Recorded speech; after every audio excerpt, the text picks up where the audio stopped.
I might sound a little funny because I am on my phone today as opposed to my fancy Yeti mic because I am in on location, as it were, on a little mini vacay with my family. So I am in a child's bedroom, and I am on my phone. So if I sound funny, that's why.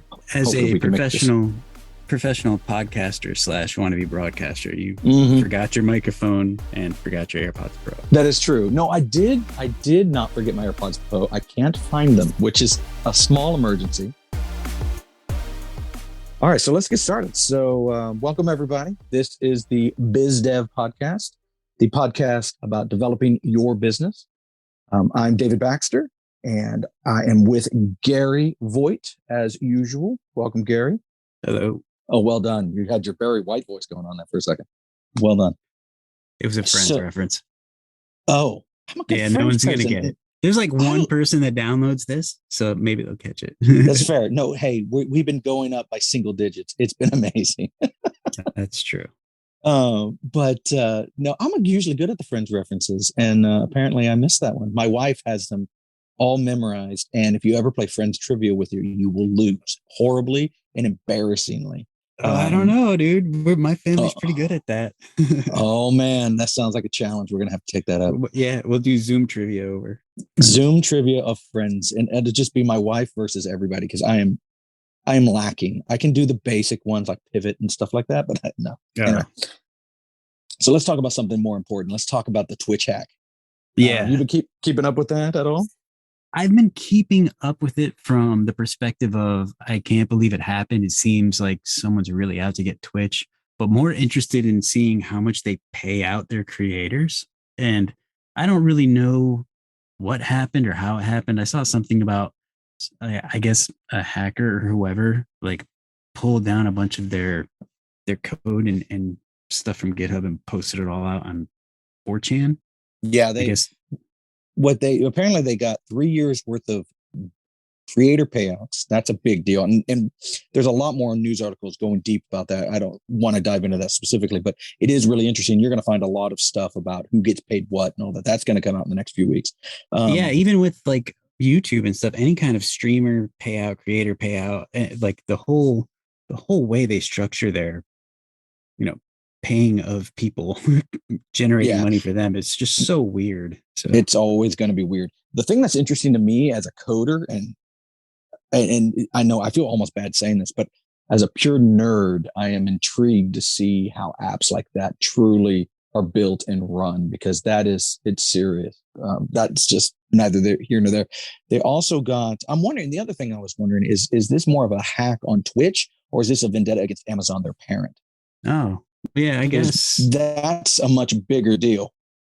I know there was something, I guess whoever put it up on 4chan said something about, I guess, I don't know if it was leveling the playing field with other streaming services or just the fact that they wanted to make it less of a monopoly between Amazon and YouTube. Well, but there is no competitor as far as I can think of, a real competitor. I mean, Microsoft tried and failed. Well, they wanted to, Twitch. Here's the quote. They wanted to foster more disruption and competition in the online video streaming space. I mean, I guess if you want to call it the online video space, you can put Twitch and YouTube in the same planet, but they're not. You do not use YouTube the same way you use Twitch. They're just not the same animal. And so I don't know. I'm guessing this was more of a vendetta against Jeff Bezos. And they, stuff. Are there other big game streaming platforms? No, that's what I'm saying. Microsoft created one. I think they had Mix, and they paid a lot of money, and they even paid some big dollars to like Ninja, who was the biggest Twitch streamer at the time, to bring him over. And they brought over a few other really big names. I mean, they were splashing some serious cash to make their it was a really good idea. And then the only thing I think that held them back on that was that you can only access it through your Microsoft Zune. Oh, hey, that's just harsh. I had a Zune and I loved it so much, and then they killed it. I will still fight to the death over the fact that the Zune had the coolest interface. I love you and Star-Lord. I could totally nerd out about the Zune interface, and I would be very proud to do so, but I won't right now. So but how do you think a hacker can get to all this source code? I mean, you would think it's Twitch, it's Amazon, their stuff must be locked down tight. Oh gosh, I mean, it would be pure conjecture, but generally speaking, it was probably, if I were to guess, it was probably some sort of inside job, but I don't know. I mean, usually those kinds of hacks that I have ever read about, because I've obviously never done one, it's usually based on it's not hacking as much as it's social engineering. Like what that means is they will find someone's password through, click on this picture and blah, blah, blah, and they'll get a keylogger in there, and they will find one password, like to Twitter, for instance, on a guy, and that he's using the same password, and they're bouncing around and seeing how many different logins they can get using that same password and email combo. So many people just share their own password, or they'll do other things to really just trick the human rather than elite hacking skills. And then they get in, and now they can just, that I hit pay dirt and I'm off. Now, I'm not saying that's what happened here. That does happen more often than I just, hack the Pentagon like I'm on some TV show in 3 seconds, which is still my favorite. But another question for you. Mm-hmm. Now, this is the nerd that I need to answer this one. I guess it says the source code for mobile, desktop, and video games were all leaked or whatever. But it said with commit history going back to the early beginnings. What's a commit history? So when you are developing code, you're using something like GitHub. There's others like it, but GitHub's a big boy. Where when you finish something, you finish fixing something or adding a new feature, or whatever, you commit. And what that means is you're saving a version of your code. And you do it's that. Like save as for chunks of code. If you're doing save as and you're saving different files every time you do something, like if you're, no one would ever do this, but if you're working in Microsoft Word and you're writing a speech or a presentation or a business plan, let's say a business plan, and every time you wrote a page and you felt good about the page, you saved as it saved another copy of the file. And that's basically what you're doing. But it's more complicated than that, because you can do merges, and two people, obviously code is written in packs typically, especially on a big company. So you can have two people working on the same file, and the GitHub or whatever they're using will allow you to merge those, which is just magic. They're comparing the differences and then merging them where they can. Yeah, it gets rid of any redundant code or anything. No, it's not redundant. It allows you to work on the same file. It used to be, okay, I'm old enough to remember, you could, before the merging was really bad. Like there's been versioning and commits forever. But 15 years ago or more, when you were coding, the merging was so unreliable and would mess your code up that no one did it. So the rule was only one guy on the team could mess with a file at the time. And so you would have these big teams. I used to be on big teams when I was a consultant, and you would yell out, "Hey, who's got this controller?" "I do." "Can I have it yet?" "No." "Okay. When can I have it?" I mean, that was conversations you would have. Wow. And it was. And so when he was done, you would get it, and that was your file. And they had exclusive locks, is what that was called. And nowadays the merging is so good, you don't have to worry about that. But anyways, I'm off on a tangent there, but gosh, that's bringing back memories. There's another random story. When one of the cardinal sins of working in a team is breaking the build. And what that means is you check in code that makes it so someone else can't compile their code. And so if you did that, it was, this is back when all developers were all guys. I mean, there were very, very, very few women developers 15 years ago, especially on large teams. Unfortunately, that's not a good thing, but it was like this bro environment, right? And so you would just get ridiculed. I mean, just massively ridiculed publicly if you broke the build. That was the rule. And so no one wanted that to happen. So everyone was very particular. Your stuff didn't have to work when you checked it in, but it couldn't break someone else's code. So they were all afraid that they were going to harass and stuff back in the day. Anyway, so when it comes to this stuff, this brings up the larger question that I get asked a lot from a startup and business, small business perspective, and that's about security. About whether or not that they're open for someone to hack, or what type of information is being stored in their app, or all of the overall security. They just don't want anybody to get their stuff. And that's totally reasonable. There's lots of levels of security, and that's what I thought it was worth bringing up in this podcast. Was there's lots of levels of security, and the question is whether or not you want to spend $1 bazillion securing something, or do you want to take the path of least resistance or whatever. So the best way that I've come up with to explain security to non-technical people is everything's hackable. Everything on the planet is hackable. If you think about security, think of it as a wall. Okay. So the more money you put into that wall, the higher you make it, the harder it is to scale or to blow through, or however you want to use this analogy. The harder it is to scale it. It's harder to scale a 20-foot wall than a 2-foot wall, right? The question is, it's not a matter of can someone scale it. Of course, someone can figure out how to scale the 50-foot wall. It's really, really hard, but it can be done, right? We've seen that recently. Yes. So so the question becomes, how much money do you build on the wall is going to be how much is it worth if they get over the wall, right? What is the value to the hacker if they climb the wall? So if I build a 50-foot wall, but I have something behind the wall that's worth $10, that's really overkill. No one cares, and no one's going to spend any money to climb a wall. That's the prize on the other side is $10. So when you're talking about small businesses and stuff, your prize is very tiny, especially if you're doing other security things, which we can talk about in a second. Well, your prize gets very, very, very small. Now, if you're someone like Amazon, like in this case, or Target many years ago, or the government, even worse, the Sony prize Pictures. is basic. Sony Pictures years ago. Yeah. The prize becomes almost infinite, right? If you're the government of the United States of America, the prize on the other side of that wall is basically infinite, right? There is no value you can put on, say, defense secrets. And so those poor people are constantly in a war because they are constantly being hacked, and they're having to build these walls that are electrified and have moats and alligators and everything to keep these guys out, because everyone's figuring, okay, well, I've got a sleeping potion and I'm going to take care of the alligators, and I'm going to snip the wires, and I'm going to drill a hole. I mean, they're really, really good because it's other governments fighting you, right? And that's now, is brutal. this like a day in, day out scenario where their job is just find new ways to reroute this hacker traffic to keep them away from the other side of the wall? Yes. I firmly believe that. I don't have specific proof of that, but yes, it is. Here's a stupid example. So we built lots of church websites. It's one of our ministries that we do as a company.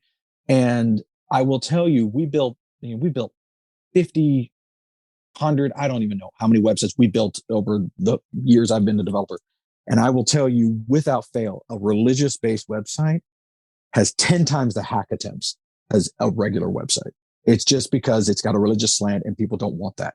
So you can, and that's just a WordPress site. And we're talking blunt force stuff from all over the world will start targeting them. It is crazy. And that's just a simple church. Now the government, so that means it's constant, probably thousands of people trying all the time to hit every port, everything. I can't even imagine that. But yes, it's a constant 24/7 fight. And now, is there like 3D cubes with code floating around each side, and you have to put in these little locks in the graphic interface, and like Swordfish or hackers? Sure. Or the key is when you're doing hacking, you have to have two people at the same keyboard. Okay, that's the key. Yeah, you just type as fast as you possibly can, because that's really what hacking's all about. Is and then who can type faster. one function key that you never use for anything else except hacking, that you see the finger zooming right into pow function. That's right. That's right. 9. It's perfect. If you haven't seen, for those who didn't get my little reference there, you should look up the YouTube of NCIS hacking. It's two people on the same forward. That's my favorite. Anyway, so that's big time hacking, which is not something that our clients are concerned with. But the question is what should they be concerned? Now, go ahead. I'm guessing, as most of our clients are, not enterprise level, all of them. A lot of them are smaller. Sure. The main thing they're probably going to be concerned about when it comes to their security is anything having to do with payments or personal info, right? Correct. That's generally the crux of it. They're not so worried about their source code or component builds or anything like that getting out there. Well, they're not, but we should be, right? That's the difference between a dude versus a team, is we are trying to make sure that we are doing it right. A dude very well might not think about it, but we're going to be thinking of password protection and not putting sensitive stuff into GitHub whenever possible, and those kinds of things that a dude might not. So that's our. So as a development team, the business owner might not think about it because they're more concerned with the money aspect and the privacy aspect. But as a developer, if someone did get into the code and just change one little thing, they could take down the app for a long enough time to where you have to go through everything and try to figure it out. Like kind of what happened to Facebook, but that was their own problem. It wasn't that was their own problem. That was a whole. But I mean, there are little ways for someone to just kind of screw with the product. Well, they wouldn't change the code. That's not what a hacker would do. The hacker has again, think of the what's behind the wall. If I went to the trouble of getting into GitHub, what I'm hoping to get is your database keys to seal your user data, because that's where the money is, right? That's what they're trying to do. That no one's going to go in there and remove a semicolon and break the build and laugh at you. That's not what someone does. But as a developer, you just need to be smart, because it's our job to protect the client. And so from a client's perspective, what we also have to make sure is they understand, hey, this is what you need to protect. And one of those is PCI compliance, which is, we mentioned it on one of our other ones, but PCI compliance is credit card protection that MasterCard and Visa require you to do. And generally, if you're doing payments right, that takes care of itself largely, not 100%, but largely, because you don't ever store credit card data and stuff in your own database. So that takes care of that. But if some apps have social security numbers because they are a bank, or they are, there's lots of legit companies that should have access to your social. What you should be able to give that to them. They should be very sensitive to that. You think of HIPAA compliance, which is medical stuff. All of these have different kind of levels. Identification, verification type stuff in the United States.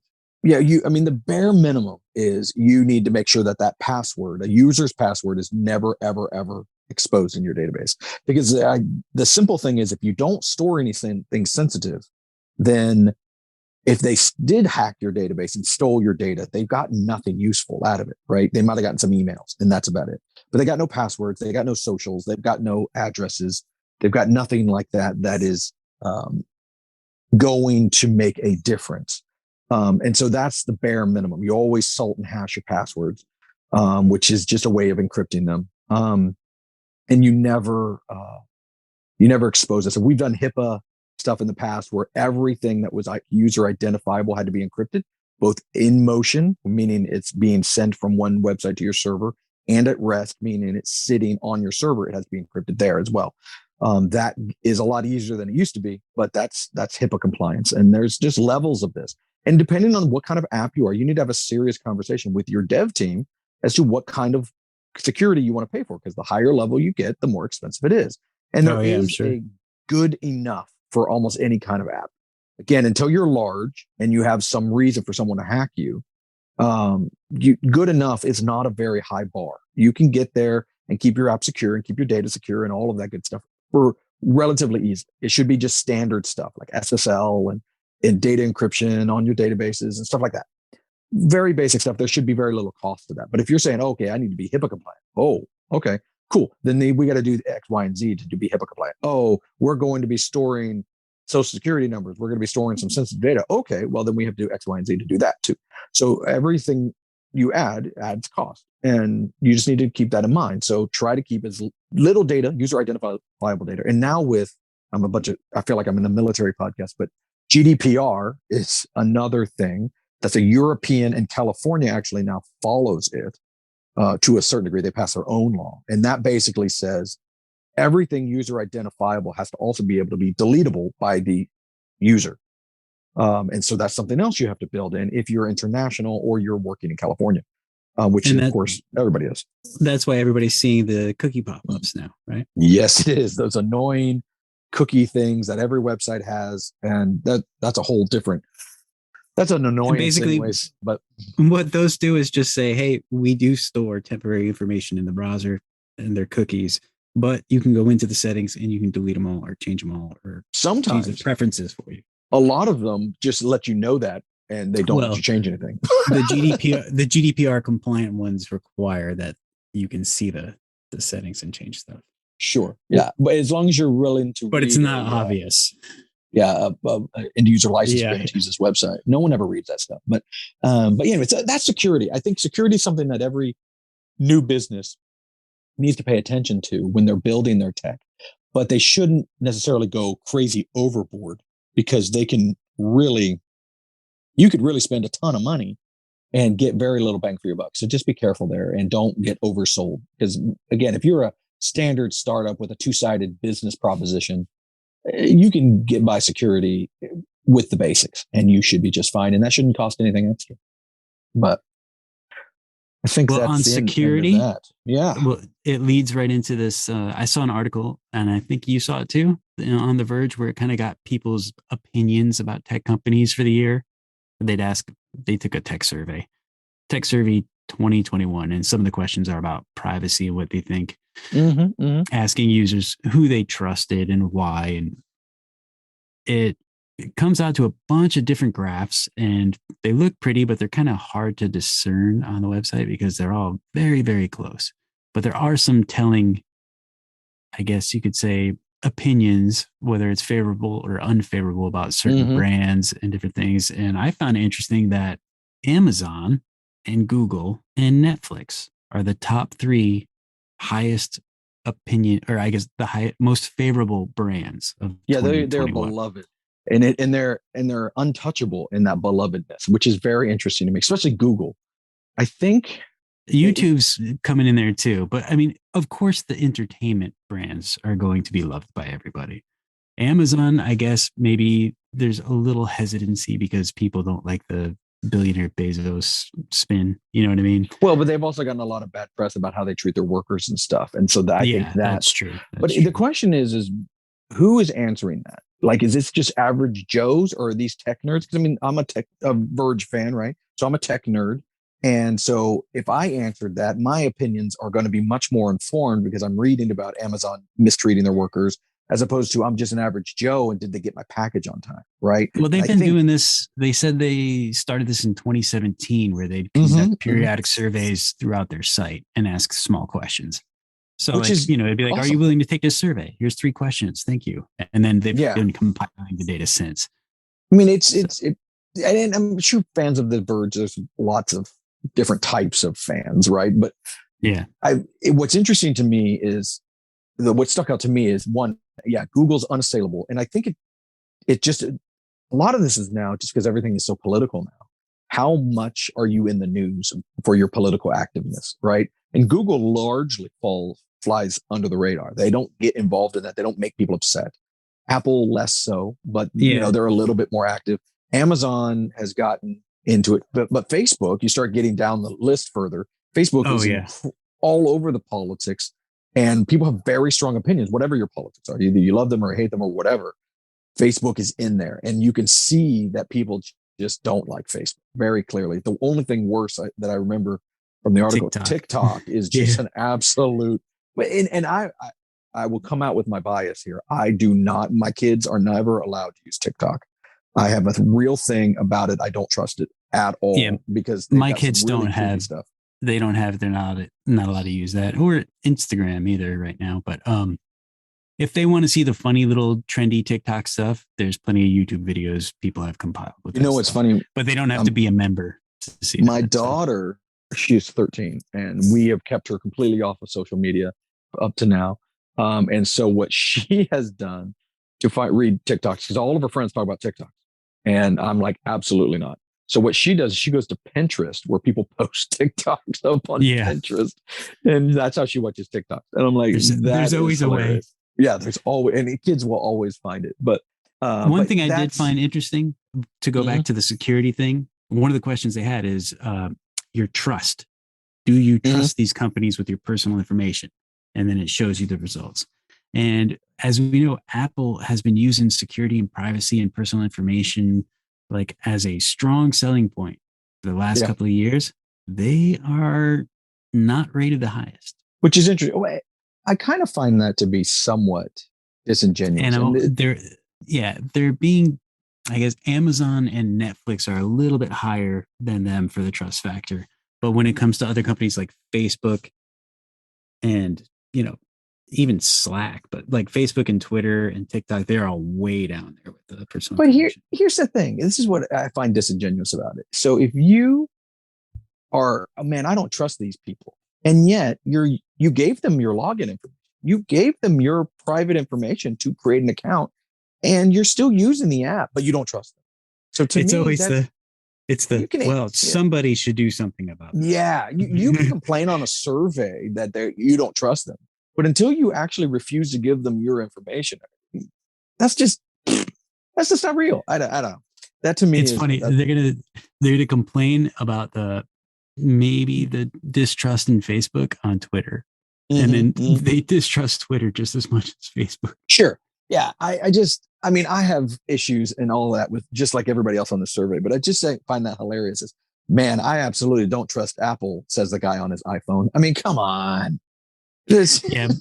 But at the same time, I mean, what are you going to do? Unplug yourself and become a internet hermit that only uses like DuckDuckGo inside of an aluminum foil covered like RV parked somewhere near a cell tower that you hacked into? I mean, I have heard of people going on sabbaticals and saying, I am not going to use any of the 5 biggest tech people. I believe at this point that, now this may be a couple of years ago, I'm sure someone's doing it now, but I don't know if that's possible anymore. Like if you want to live a normal, productive life, how do you not use something from Amazon, Google, Apple, or Microsoft? Seriously. Yeah. How do you do? You can't own a phone. No phone. Can you, maybe a Samsung that was running Tizen, which is I know they have some cheap phones that might use, that was their Android clone that they made a few years ago. Maybe you could have a phone, but I mean, you can't own a computer. You can't own a phone. Take your entertainment out. You can't even use the Microsoft Zune. Oh, dude, again, I mean, another dig at the Zune. That's just painful. It really hits the home, even though I haven't had one. But what's even more crazy is you might think you're going to website X and I'm using DuckDuckGo and I'm using all these things, but you don't realize that every website that you're going to is still making money for Google. It's still making money because it's running on a Amazon server, running Google ads, right? It's like you can think you're getting away from it, but you absolutely are not because they're everywhere. They are. I would be very curious, unless you truly live in a shack in the mountains and you just don't ever talk to anybody, or you're Amish and you don't believe in technology. I don't see how you can do it in a modern way. I'd love to hear about that. Okay. And on that note, I think it's time to transition to the mailbag. We did not get a question this week and I didn't make one up, but I am pleased to tell you all that I did get a fan letter, and I'm tickled pink because seriously, I didn't think we had any fans, but we got a little kudos that said we sounded like engaging radio personalities with communication backgrounds, and I'm like, well, that's very sweet. Thank you very much. I'll take it, and thank you, Joe, who sent that in. I appreciate you very much. Thanks, Joe. Yeah. So if you have a question or fan, you want to be nice. It's always good to hear people who like the podcast. Feel free to reach us at hello@thebigpixel.net. And that will come to us. And if we can weave your question or comment into the show, we absolutely will. And thank you for the compliment, Joe. Apologize for the fact that this is recorded on Zoom this week. So maybe the communication background might be. We're going to take some dings. He's going to send us another email that says, never mind, I take it back. That sounded like trash. Next week's will be good. Next week's will be professional. Yeah, right. Okay. And on that note, I think we're going to wrap it up. Thank you all for joining us. And hopefully, if you have enjoyed this, feel free to subscribe at your favorite podcasting app. I hear most people use Apple Podcasts. I'm new to all this, but apparently that's the big giant rather than all the plethora of others. Subscribe to us and send us some emails. All right, guys, thank you so much. And we'll talk to you next week. See you guys later.